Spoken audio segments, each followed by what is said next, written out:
CGTN, China Global Television Network.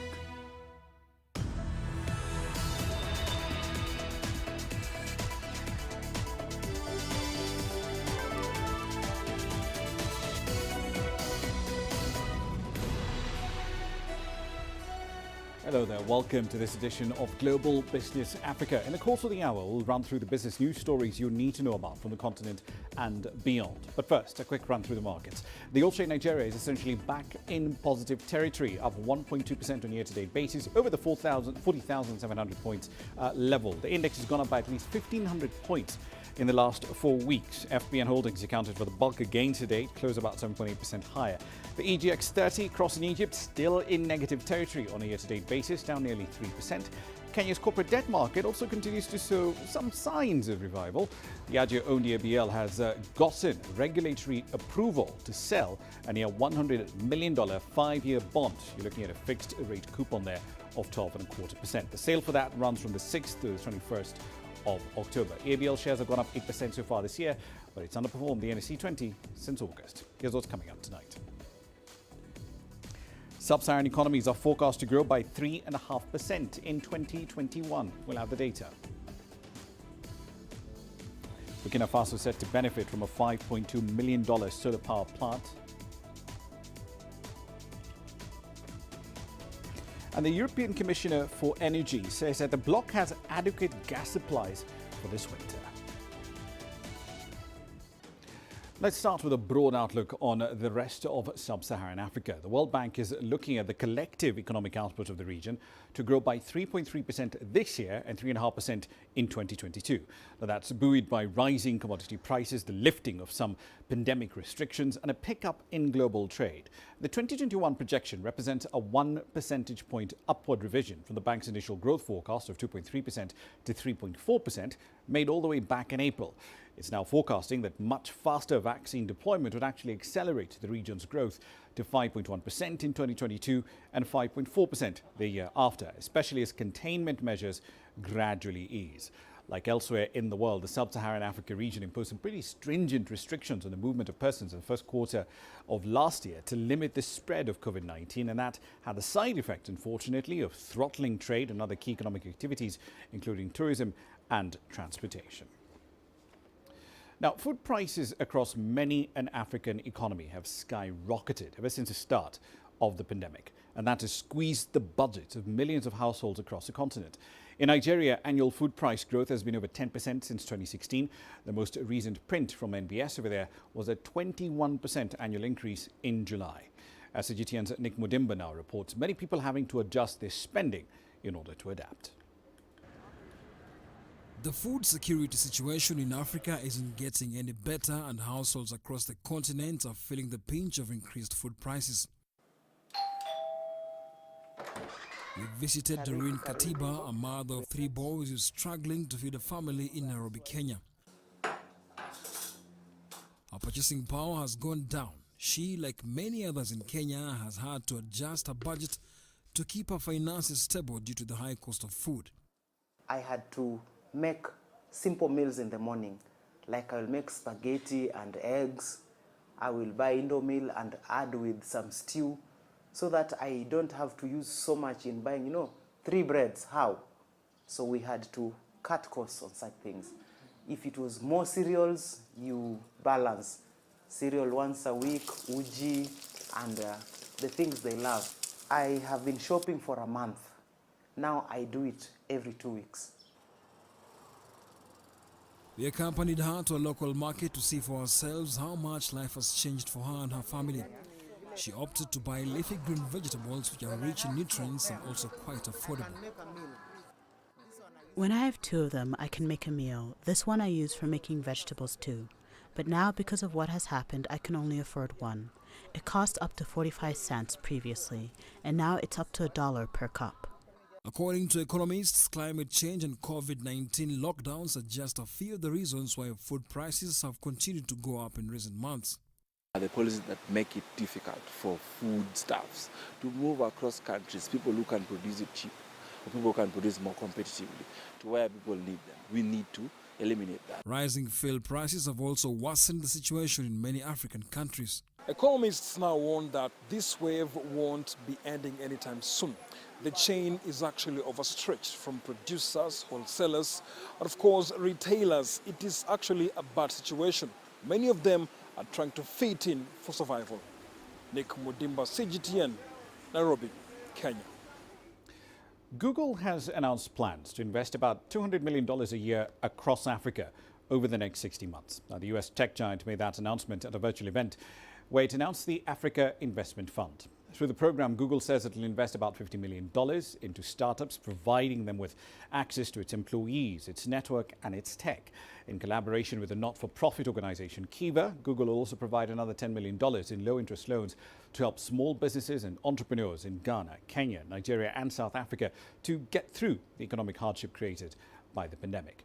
Since 2018, Google has been building an undersea cable to link Africa and Europe. That cable runs from Portugal through Lagos to Cape Town, and Google says it expects it will lower connectivity costs. Now, a few hours ago, I spoke to Mariam Abdullahi. She's Google's director for Android platform partnerships.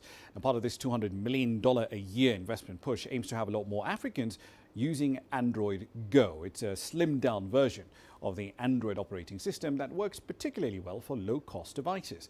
I started our conversation, though, by exploring the business case for Android Go when Android was already the dominant mobile OS in Africa.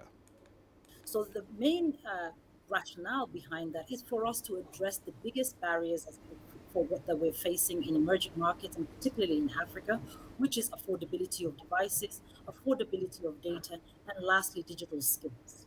I mean, I would understand having this conversation, maybe saying, let's say 2013, right, when smartphone uptake rates across most of the major markets in sub-Saharan Africa were relatively low, and partly because of cost. But now you can get access to smartphones running Android 9, Android 8 for $100, for $150, for $200. In that sort of context, is there really a market space for Android Go? Again, another great question, Rama. Let me just start off by saying our continent is still below 50% in smartphone penetration. So the addressable market is absolutely still very big. And when we talk about Android, our objective is to ensure that everybody has access to the latest device and the latest OS running it rather than a previous OS. And when you talk about 100 or 200, let's go back to what our users in Africa, the earning capacity, it's $1 to $3. So $100 device is still a pretty costly device for a household in Kenya, for example, or Africa as a whole.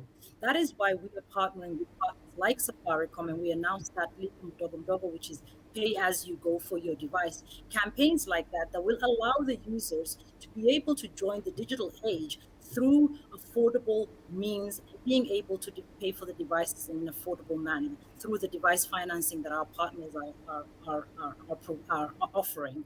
And it's not just in Kenya. Our plan is to expand that initiative across the continent with partners like Airtel, with MTN, with Vodacom, with Transient Group, so that we are able to touch every country across the continent and be able to address all users who are eligible for some smartphones and are able to get access to smartphones as well.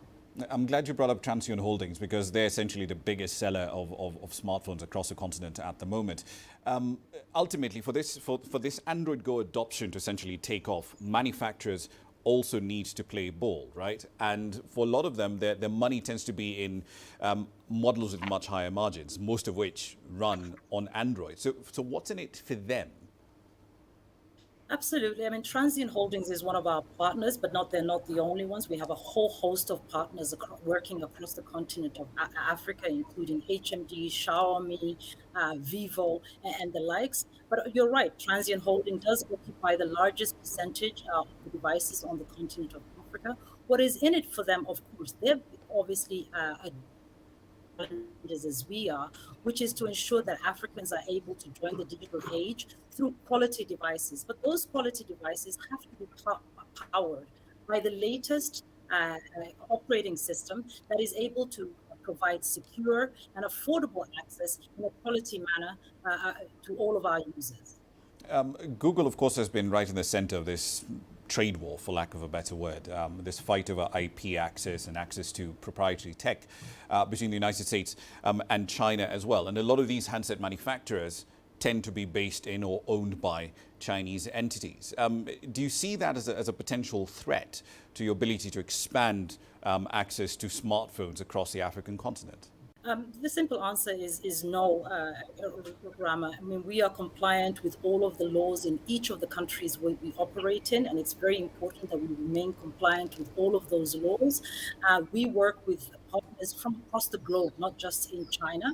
And our objective is to be able to have synergies in what we are solving for. All of us are solving for digital adoption and digital transformation of the continent. So that's the real focus. We need to keep our eye on the ball, and our eye on the ball means how do we make sure that every African has the power of computing in their hands through quality devices, no matter where they're manufactured. But of course, in compliance with all of the laws in all of the countries that we operate in. But it is a pretty volatile environment to be operating in. I mean, if you had this conversation 5 years ago, no one would have thought that Huawei might have been told, no, you can't have access to the main, to Google services suite. That's Huawei a couple of years ago, might be Transsion Holdings next, theoretically speaking. What happens next? I think, Rama, that is essentially not a question that I can answer by myself, to be honest. I think we need to leave those to the various jurisdictions and governments to be able to answer. I think our focus is to be able to ensure that we deliver on our mission, to make sure that Africans have access to quality internet, through quality devices, through quality connectivity, and that we are supporting Africa's digital transformation, as we have done in the last 14 years on this continent and across the globe for the last 23 years. Now, Zimbabwe intends to establish gold processing and handling centres across the country by the middle of 2022 to plug the suspected widespread smuggling of the precious metal out of the country. Now, the centres will serve small-scale, mostly artisanal miners by providing a range of metallurgical services. Output from Zimbabwe's mining sector is forecast to grow by around 11% this year alone. From Harare, here's CGTN's Farai Mokutuya. 12.7 tons of gold were delivered to the national refinery during the first half of 2021, a figure many believe could have been much higher were it not for smuggling, which has been on the rise. To account for the leakages through this, it's very difficult. However, I must say there are researches that have been done, and some point to more than $1 billion having been lost. The government plans to set up one-stop service centres in areas where small-scale miners are concentrated to try to restrict the illicit movements. In a way, it's incentivizing the miners because they don't have to worry about the transportation once they produce. Milling centres in designated areas will make sure those miners that I told you, artisanal miners, that are difficult to account for, it means we can account for them because they are in a protected area. Apart from tightening the supply side, authorities are also addressing the market. The Zimbabwe Stock Exchange has signed an agreement with Dubai's Gold and Commodities Exchange to establish a gold exchange here. One of the big things about the commodities exchange, which is very good at, is price discovery. Because remember, now it's a competitive market where you've got bidders from around the world coming to bid on the Zimbabwean gold. Our hope is that if we design this well, then anyone can come then onto that market to sell their gold, and they'll get their money straight away, and they're getting a competitive pricing. Success depends on formalizing an industry that has been characterized by opaqueness. There's thinking that you have almost like centers where informal people come to a center, and that center becomes the formalization. Then that center, or whoever runs that center, is the one that comes to the exchange. ZSE officials believe that in addition to plugging leakages and getting a fair price for miners, the commodities exchange will also attract much needed foreign investment into the sector, which will help ramp up production, create jobs and bolster the economy. Farai Mokutuya, CGTN, Harare, Zimbabwe.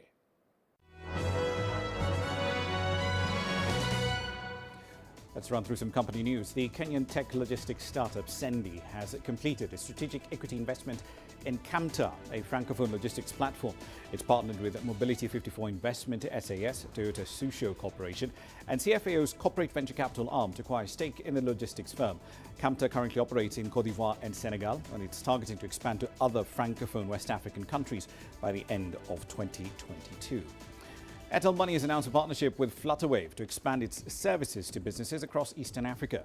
The partnership will allow businesses integrating Flutterwave in Uganda, Tanzania, Zambia, Malawi, Kenya and Rwanda to receive payments from Airtel Money customers and also to make bulk payments into Airtel Money wallets. Now, the new services will go live subject to regulatory approvals in the respective countries.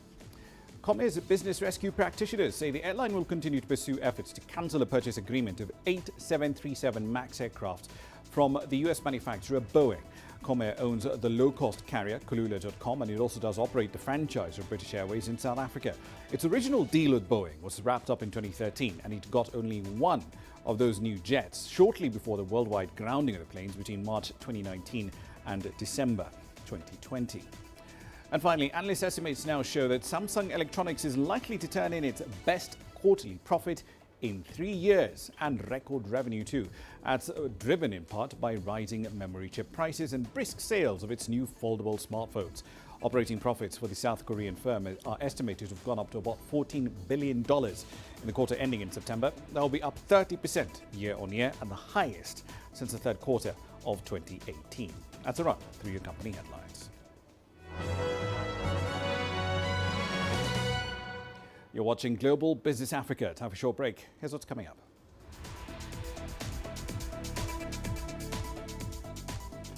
We'll take a look at a $5 million solar power project in Burkina Faso when we return. And Nigeria's central bank has released regulatory guidelines on its digital currency, the e-Naira. The world economy as we know it is about to change.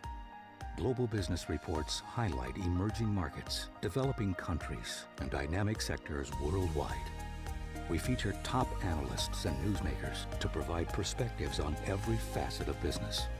From an on-the-ground perspective, we provide you with balanced and objective assessments.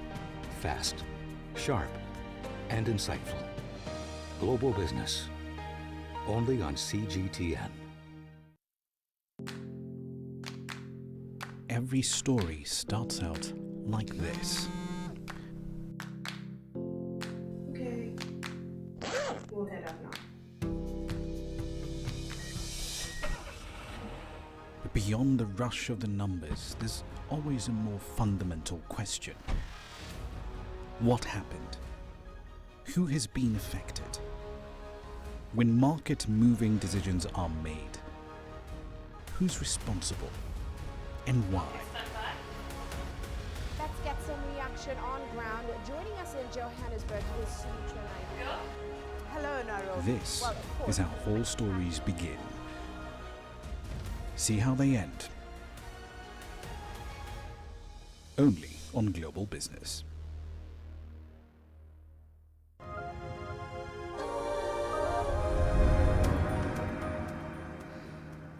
Welcome back to the program. Now, of course, in the run-up to COP26, you're going to be hearing a lot about the energy transition to cleaner, greener, renewable sources of energy. So let's take a look at one such project. Green Yellow has partnered with the Multilateral Investment Guarantee Agency. It's a member of the World Bank Group in order to construct, operate and run a 30-megawatt solar power plant and to mobilize private capital for the hugely underserved Sahel region. At around 20% household electrification rates over there are the lowest in sub-Saharan Africa. The equivalent number across the region is about 48%. Burkina Faso is striving to address its energy access challenges and enhance its energy security. But the expanded use of solar power is limited in part due to a lack of public finance to support investments in the industry. MEGA has issued a $5.2 million guarantee to Green Yellow SAS of France, which will uncover its equity and quasi-equity investments into the Société de Production d'Énergie Solaire de Ouagadougou for about 2 decades. All right, then, so let's explore some of these complex issues around the energy transition path available for most sub-Saharan economies. Faith Chege is a portfolio coordinator at EEP Africa. She joins us now live on the program. Faith, good to have you on the program. So later tomorrow, I know the World Energy Council event for this year, I know you're going to be talking about the path to net zero in Africa. But is that a realistic goal? I mean, we have such huge unmet demand for energy, clean energy across the continent. Should we really be talking about net zero or affordable access?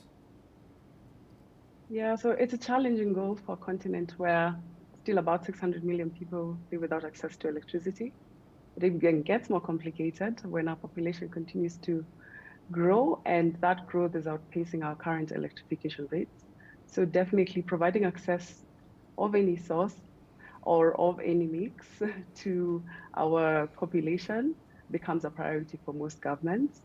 And it becomes even a bigger challenge to begin having conversations about the net zero transition when we don't have the financing to be able to finance the infrastructure, to build new, to get new efficient technologies, to support and do all the transmission required. We're going to talk about EVs, and it is quite expensive to be able to really finance this net zero transition. But that said, and definitely financing does lead to having an incentive.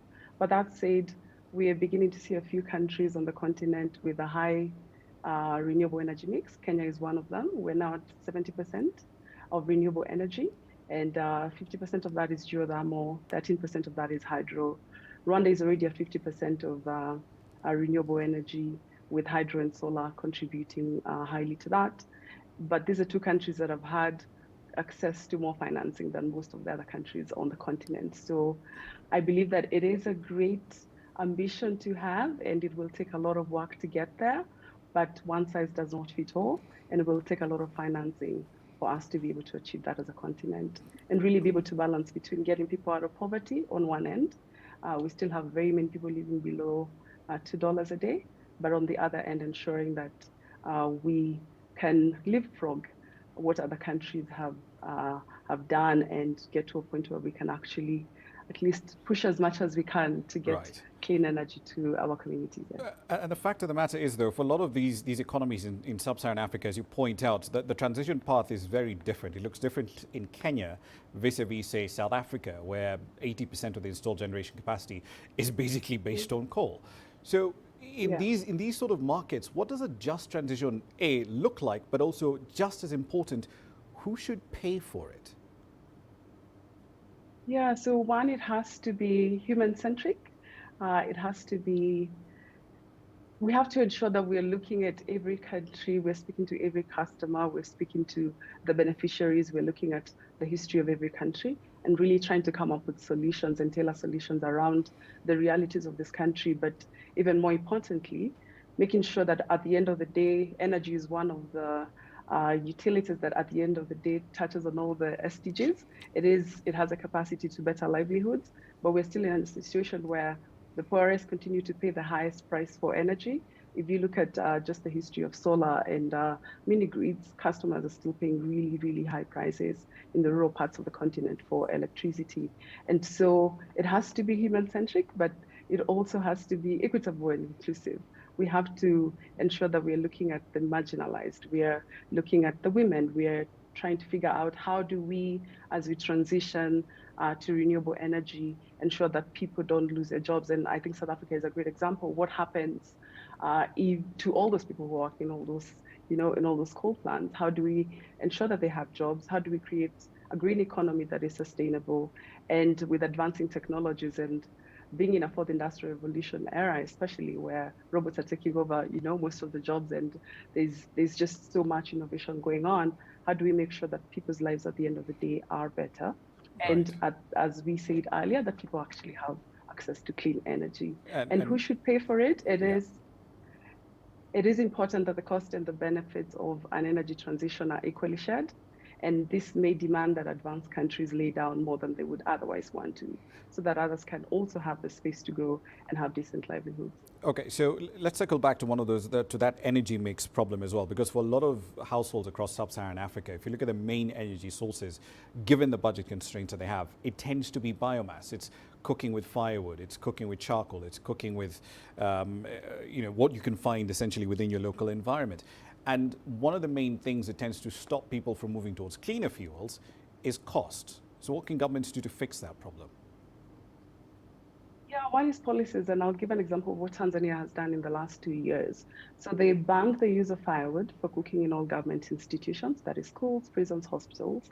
And what that did is it catalyzed demand for clean energy for all institutions.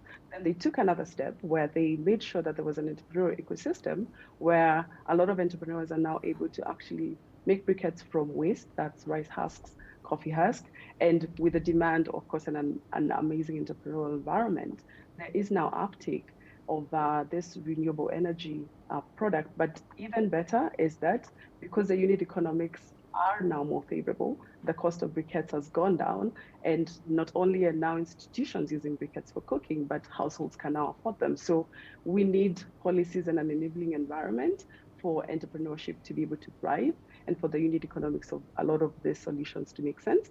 And number two is consumer financing. Again, creating an environment where we can get more financing. For example, biogas digesters, which are great, are really expensive for that initial asset cost.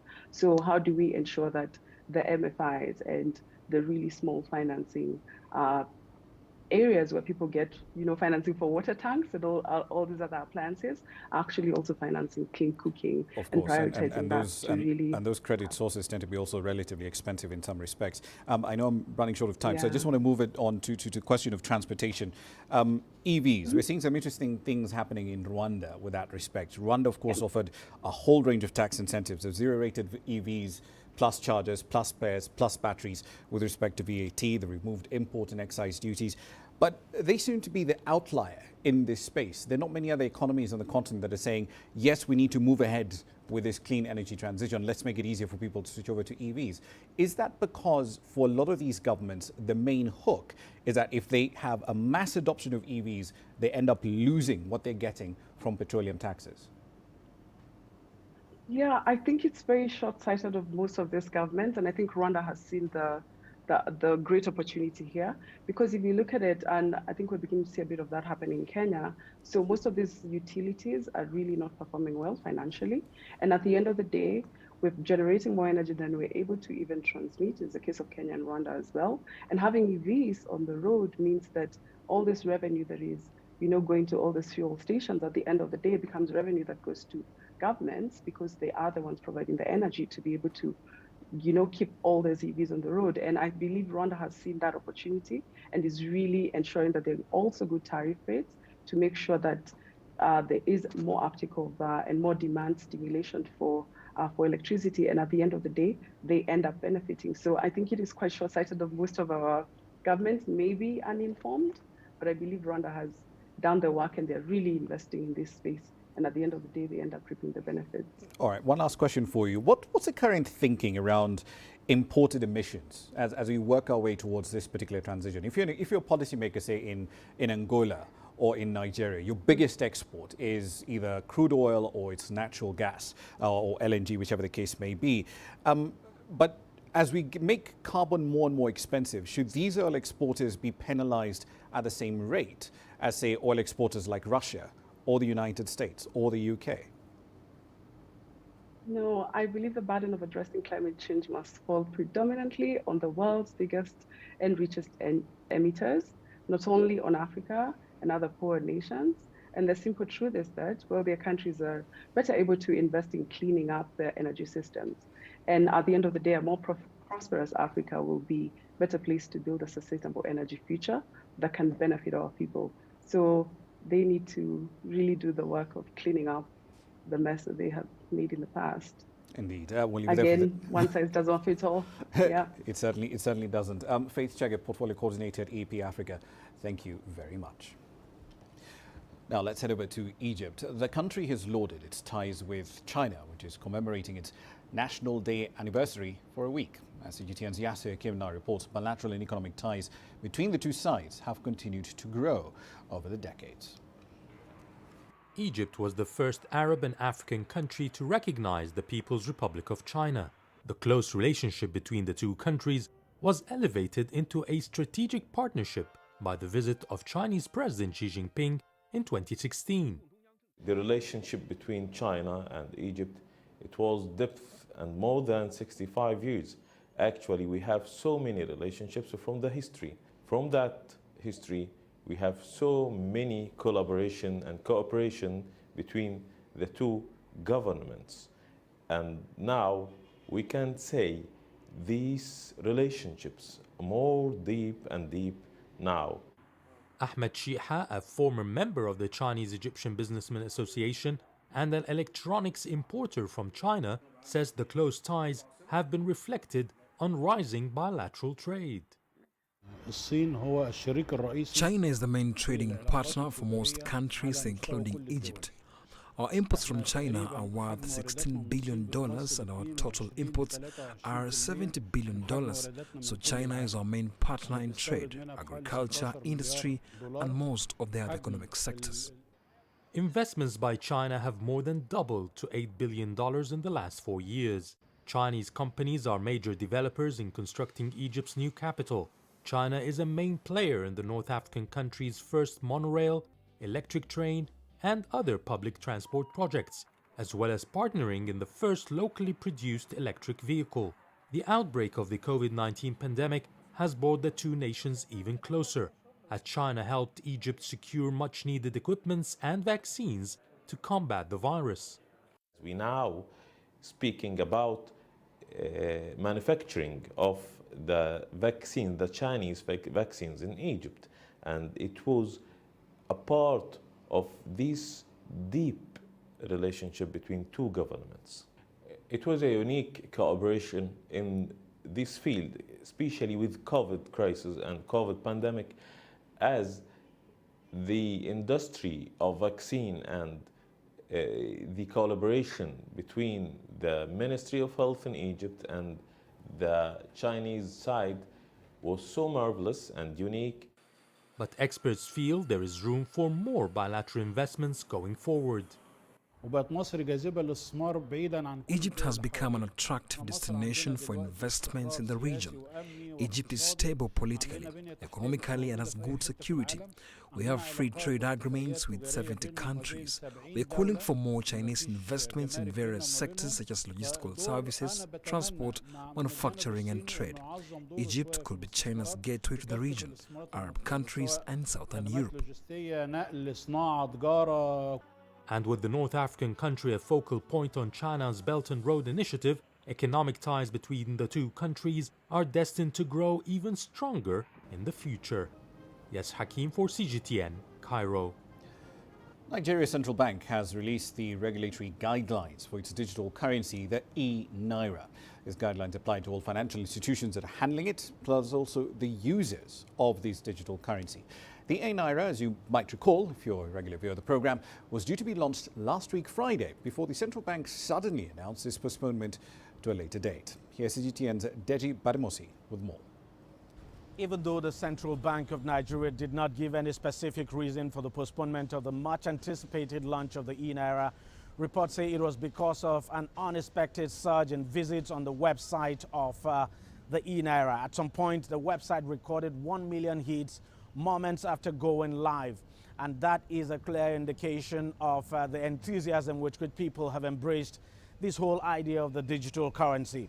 Now, the central bank has gone ahead to issue a new set of regulatory guidelines on the e-Naira. The guidelines clearly stressed that the Naira stock wallet now belongs solely to the CBN and that the Apex Bank will be responsible for warehousing all minted e-Naira. Banks will be allowed to create their own wallets now, but it's actually the CBN that will administer the e-Naira through the digital currency management system. The guidelines also stipulate that users will be protected using two-factor authentication, and charges for e-Naira transactions will be in line with stipulated guides on charges. It's also important to note that financial institutions are required to comply with all money laundering and terrorism prevention act, as well as anti-laundering laws and regulations that may be issued by the CBN in the future.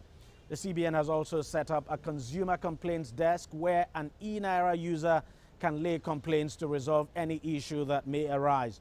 For now, no new date has been announced for the launch of the e-Naira, but expectations are that it will happen very soon. Deji Badimosi, CGTN, Lagos, Nigeria.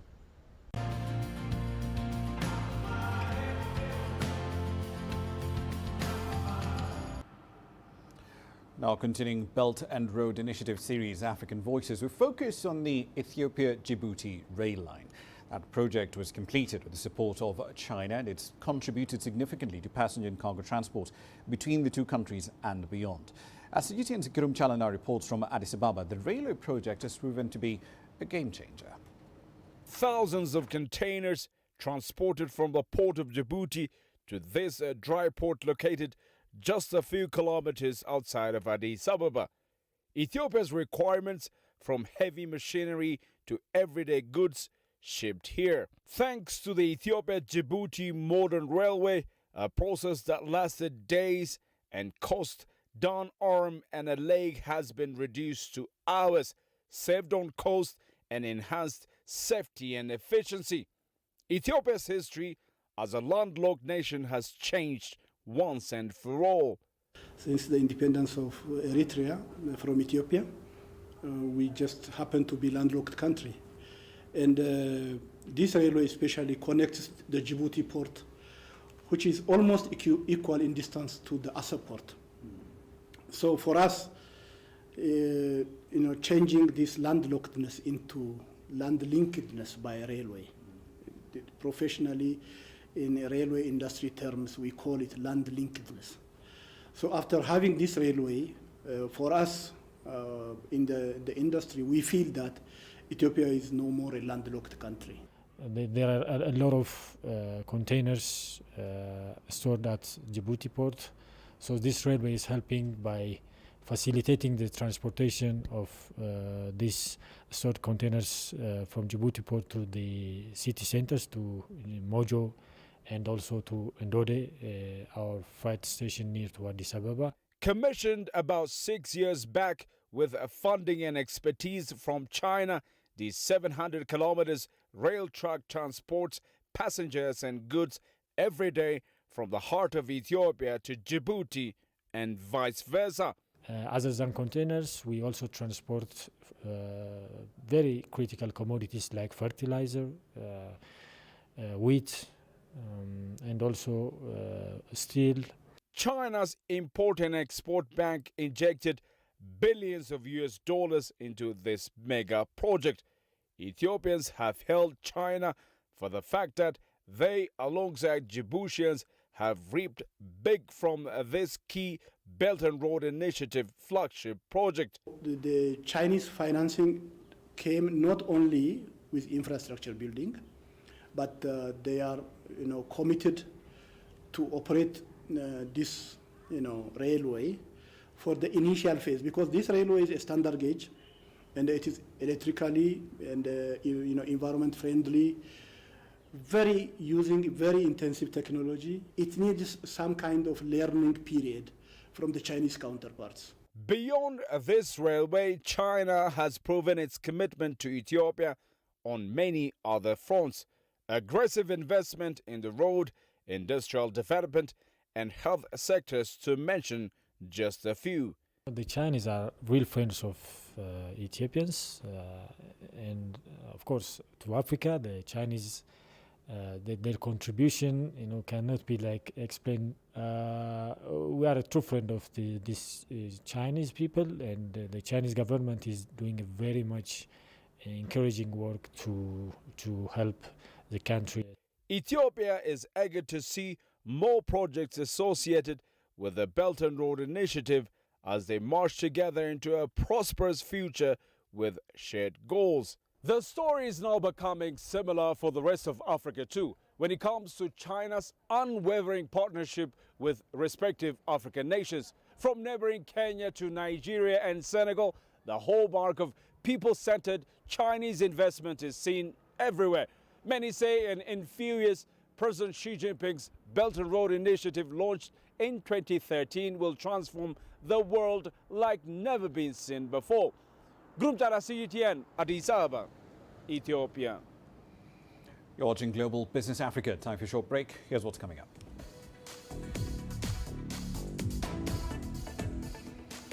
The European Commissioner for Energy, Kadri Simpson, says that the bloc has adequate gas supplies for the winter.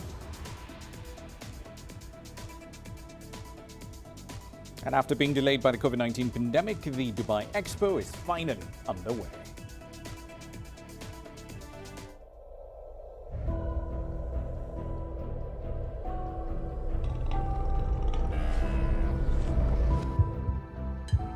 It's just taken me completely out of my depth, but at the same time it's exciting.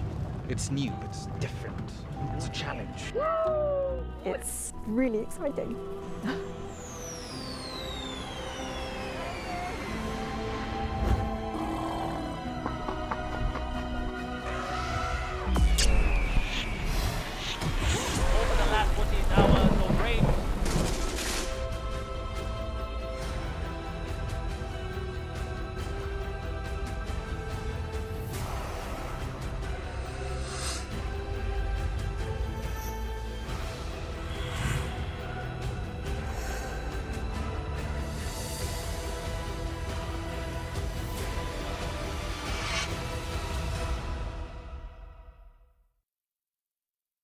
Business in Africa is at the crossroads. We celebrate those who are adopting and thriving despite the challenges, from grassroots to big businesses. Global Business takes you along for the ride as we track the making of a giant. Only on CGTN. How will your world change today?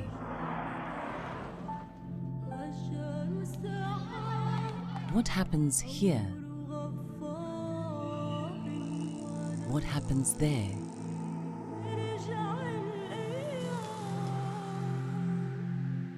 Or what you make happen for yourself?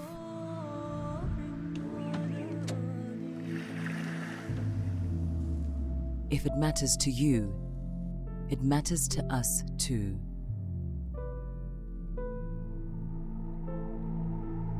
Your stories are the stories that need to be told. Africa Live. Find your voice.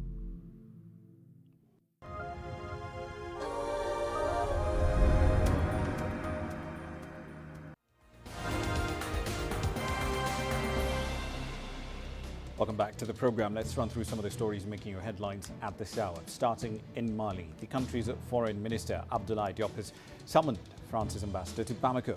That's in the wake of comments made by the French president, Emmanuel Macron, questioning the legitimacy of the Malian authorities overseeing a transition to elections after 2 coups in just over a year. Officials there say France's remarks are unfriendly, disagreeable, and likely to harm the development of friendly ties between the two sides. Elsewhere, the Southern African Development Community has decided to extend its troop deployment in Mozambique. That decision was reached during an extraordinary summit hosted in Pretoria. SADC troops have been fighting militants in Mozambique's Cabo Delgado province. The current deployment mandate was set to expire on the 15th of October. The World Food Programme says it has completed its first round of food deliveries in Ethiopia's Amhara and Afar regions. The UN agency released footage of food being distributed from one of its warehouses. The delivery of food comes as a conflict rages on in northern Ethiopia. According to the WFP, a lack of supplies and challenges caused by the conflict have impacted aid distribution in Tigray. And finally, Google has announced plans to invest at least $200 million a year across Africa over the next 16 months. The US tech giant made that announcement at a virtual event where it announced the Africa Investment Fund. Through the program, Google will put in $50 million into a range of startups, providing them with access to its employees, its networks, and its tech. In collaboration with the not-for-profit organization Kiva, Google will also provide another $10 million in low-interest loans to help small businesses and entrepreneurs in Ghana, Kenya, Nigeria, and South Africa. That's a run through your headlines.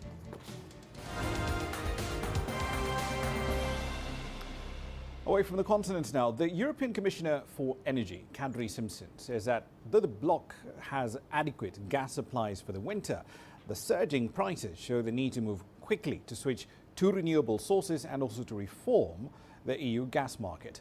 Simpson says she will be proposing gas market reforms which include joint gas purchases to take advantage of the power of its single market of 450 million customers and to create a strategic EU gas reserve.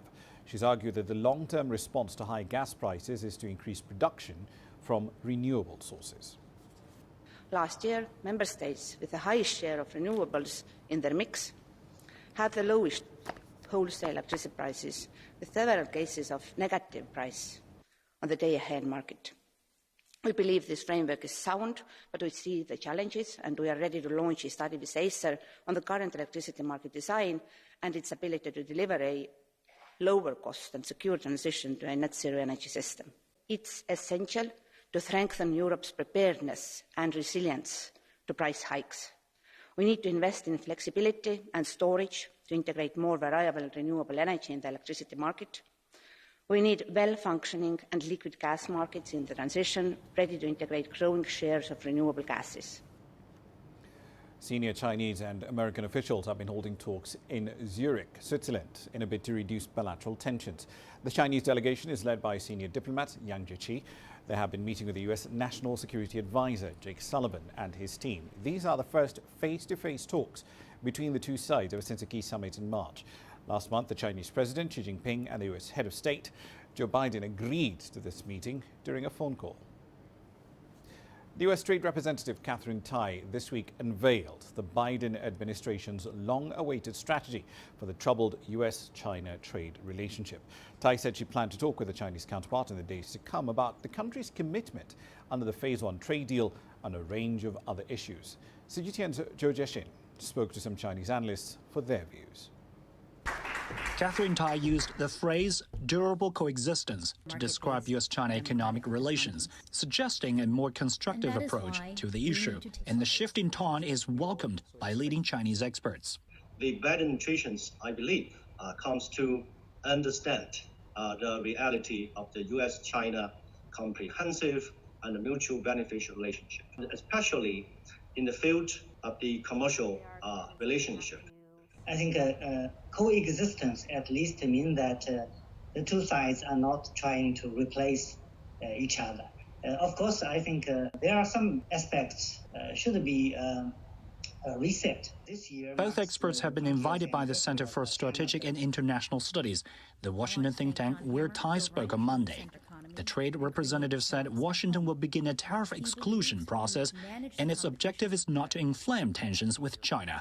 But she also accused Beijing of not complying with global trading norms and not carrying out meaningful reforms, referring to China's state-led economic system. We must defend to the hilt our economic interests. And that means taking all steps necessary to protect ourselves against the waves of damage inflicted over the years through unfair competition.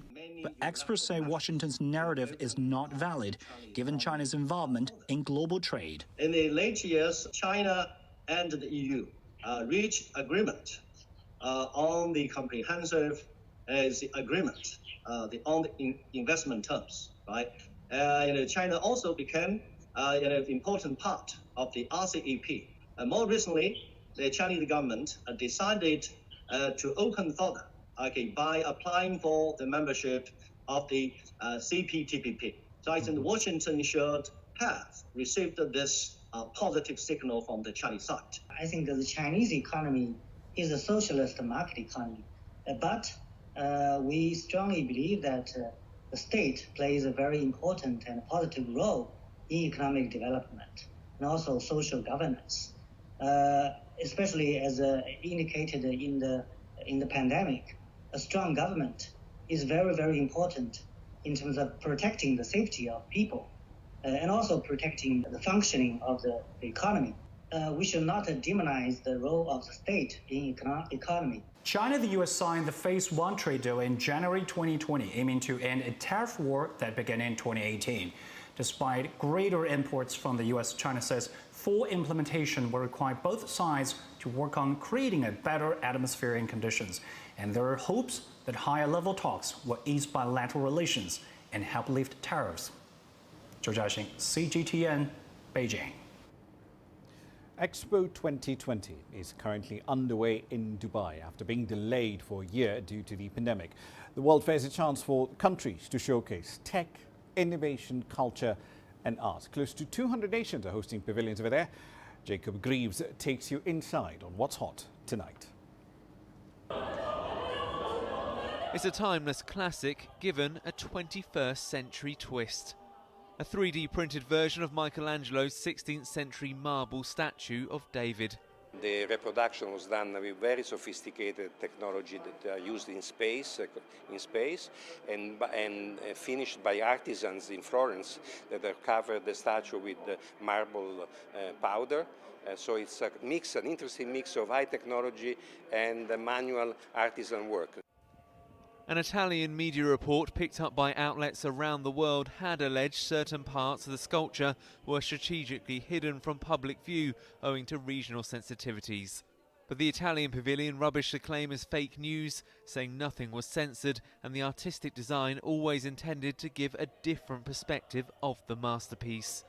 Expo organisers have made sustainability a focal point of the first week, Singapore going as far as creating a mini rainforest amid the UAE heat. The challenge here is how to maintain the health of 80,000 plants from 170 different species, all in an arid desert climate, whilst using sustainable levels of water. And one of the tools at their disposal is this robot.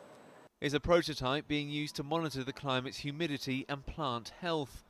It even has an inbuilt claw to extract troubled plants in hard-to-reach areas. But it takes much more innovation to keep this ecosystem alive and well. We use the sun energy to then power the desalination to draw up groundwater from within the pavilion. The water is then used back to irrigate the plants and to meet the needs of the operations. Singapore isn't the only relatively small nation looking to make a big impact on global sustainability. The Netherlands is an innovative food exporter, using technology to make up for its relative lack of land mass. The ethos of the Netherlands Pavilion is how to produce food, water and energy in unison with one another, with this cone-shaped vertical farm at the heart of it all. Mint, basil, asparagus, tomatoes and mushrooms are being grown here. The mushrooms have even been used to create these floor tiles. We have 9,500 eatable plants. We extract, I think, between 1,000 and 2,000 liters per day, depending on the humidity, water from the air. We have the solar panels that covers more than 40% of our electricity needs at the pavilion. Amid the towering expo structures built in what was once desert, it's hoped pavilions like this can help more environmentally minded technology take root. Jacob Greaves, CGTN in Dubai. All right, then a small update on that particular story you mentioned earlier about the talks between the United States and China taking place in Zurich, in Switzerland. So senior Chinese and US officials have wrapped up the latest meeting on those key issues. The China-US meeting was constructive and conducive to enhancing mutual understanding, according to the Chinese delegation. The two sides, we understand, decided to agree to take action to strengthen bilateral communication, to properly manage the differences, to avoid conflict and to look for mutual benefits and win-win solutions. They also agreed to work together to promote bilateral ties and return back to healthy and steady development. Let's move on to commodity prices now. So oil prices have been benefiting from, or rather oil firms have been benefiting from this rally in energy prices, and that includes Saudi Aramco. Its market cap is just shy of $2 trillion. At that sort of valuation, I believe only Apple is a bit more expensive. Its share prices have gone up to around by 6.6% so far in the year. Sasol, the JC-listed synthetic fuels maker, that's also rallied fairly hard so far in 2021. Its share price is up by over 118%. On the soft side of things, coffee prices are holding orbit above $190, up 43% so far this year. Ethiopia exported about 33,000 tons of the commodity in August, earning about $125 million. The Bloomberg Commodities Spot Index keeps rising, up 1.8% on the 5th of October. It's scaling yet another record. Here's what's coming up next.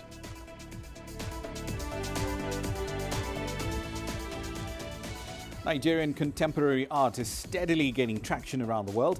We'll speak to a wool artist who's among those leading the charge.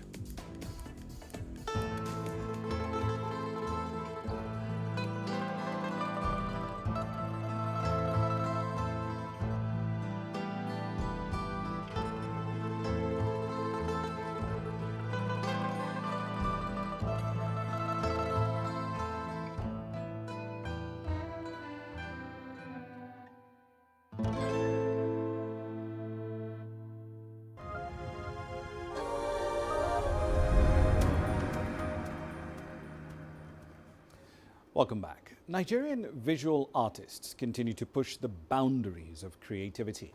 That's one of the reasons why contemporary art from the country is steadily gaining traction around the world. One aspect of art that the West African nation is exploring in more detail is wool painting.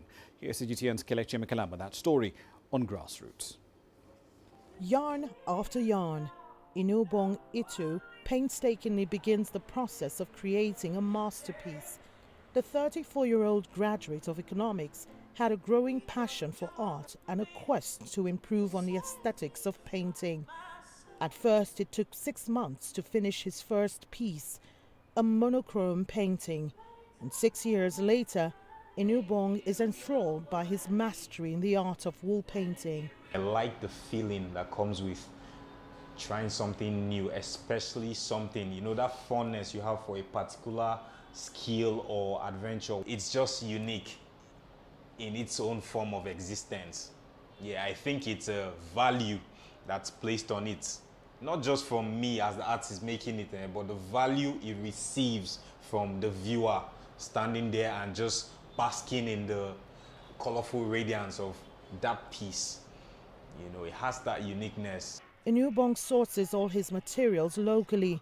His instruments are wool and anything else that catches his fancy or inspires him. It's more of found objects. Like if you zoom in, I don't know, there's one of my pieces here. When I entered it for this Life in My City Art Festival, I used, to represent grass, I used thyme, cooking thyme. So I just applied gum on the canvas and I spread it all over as desired. So the materials, it just comes to you when creating. There's no particular formula. Creativity has no formula. Nigeria has been a hotbed for contemporary visual arts, home to artists with remarkable talents such as El Anatsui, Nike Okundaye, Ben Enwonwu, Nena Kore, and more. Although not widely famed as the mural, pencil painting, sculpture, and others, artists like Inubong are turning to wool painting, a 2D needle felting process to make a name and a living. Minimum will be 200,000 naira for a 24-inch by 24-inch. That's 2 feet by 2 feet. 200,000 naira will cut me and the commission a good deal. Nigeria's creative industry is the second largest employer of labor with over 4 million people. The sector keeps evolving with more to offer in media, entertainment, beauty and visual arts. Many youths like Inubong are pushing to harness the gains. Kelechi Emekalam, CGTN Abuja, Nigeria. One final update for you on the currency side of things. The Kenyan shilling fell to 110.70 today, the lowest in 9 months on the interbank market, and that's the median, remember. Retail sell-side rates are, in some cases, about 3.9% higher than that. We've seen sell-side numbers of about 115 on the dollar. So far this year, the Kenyan shilling has lost about 1.2% of its value. That's it for this edition of Global Business Africa. As always, we'd like to hear your thoughts on the content you've seen on the program in the last hour. Many ways to get your feedback back to us, all of them on your screens right now. I'm Ramah Nyang in the Kenyan capital, Nairobi. Thank you for your company in the last hour. The world today's up next from Washington, D.C.